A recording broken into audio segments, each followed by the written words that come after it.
Everyone, welcome to this week's Surveya Online video podcast. Thanks for joining us. We're continuing with part 2 of Today's the Cure for the Disease of Tomorrow.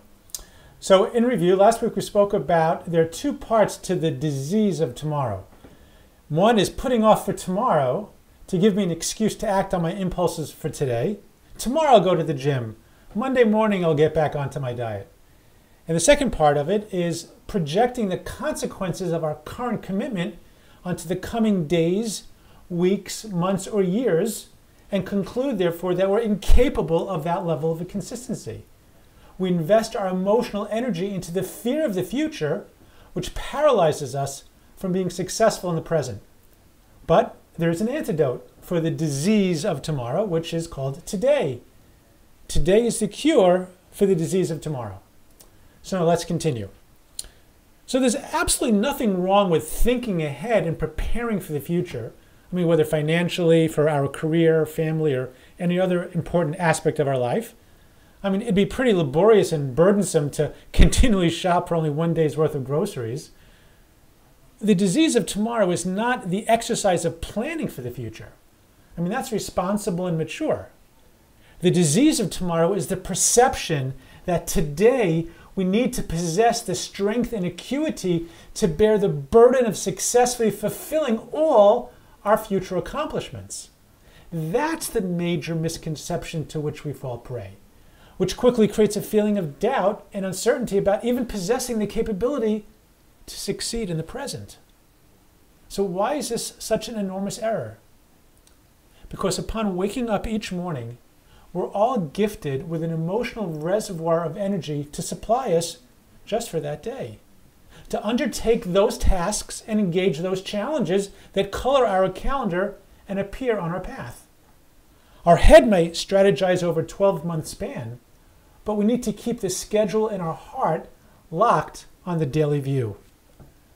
Understandable anxiety impulsively ignites if we envision our shoulders supporting the weight of all of our future endeavors. It's faulty math.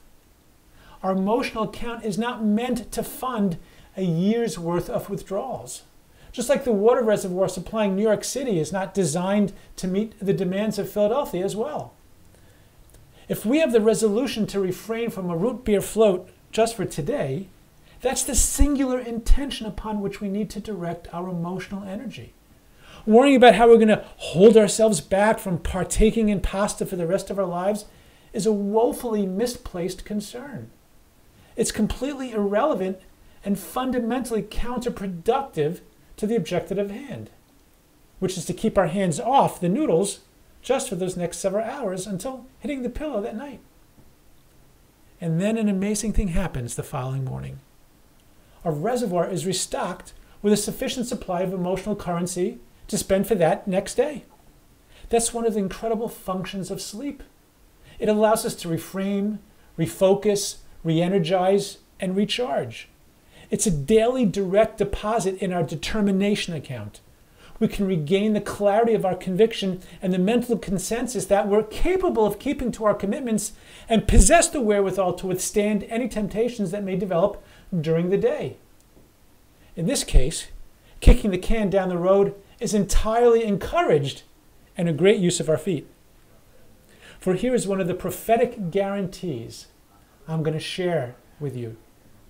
Neither you, nor I, nor anyone knows for certain how we will feel tomorrow. Our commitment may be concrete or it may be compromised. We simply have no idea. We're not there. I hate to break it to you, but we have no time machine nor predictive powers to accurately ascertain the degree of our future fortitude and our mental makeup.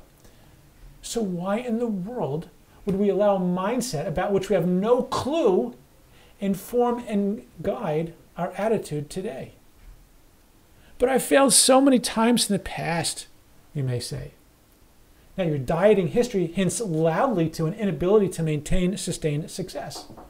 Point well taken. However, there are 2 important differences that we must consider. Firstly, I would hazard to surmise that the vast majority of your previous attempts were focused on changing your weight and not changing yourself and your relationship with food. As we've seen up to this point, this is a formula for failure and a recipe for relapse. It's the Band-Aid approach to healing a chronic infection. Secondly, just like the classic disclaimer of financial investment is past success doesn't guarantee future performance, well, the flip side is also true. Previous collapses don't ensure future failures. None of us are doomed to dietary disaster, no matter our past experience. That's not only the premise of the Surveyor solution, it's the evidence I've personally encountered and witnessed for the past 16 years. Taking it one day at a time is the only express train with the best chance of getting you to your destination on time.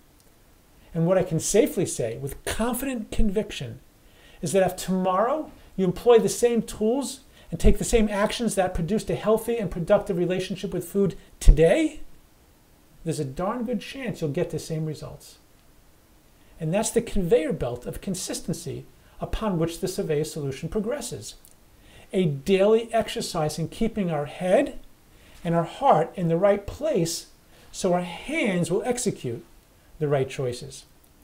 It has nothing to do with weight loss or dieting. That's why I emphasize these ideas until I'm blue in the face. Right? Long-term success is nothing more than accumulation of daily accomplishments. Again, I'll say that again. Long-term success is nothing more than an accumulation of daily accomplishments. That's all it is, and that's everything it is. Maintaining the willingness to be proactive in managing our mindset and emotional welfare in our relationship with the food, just for today. So, thanks for watching today, and I wish you all a wonderful week. Take care.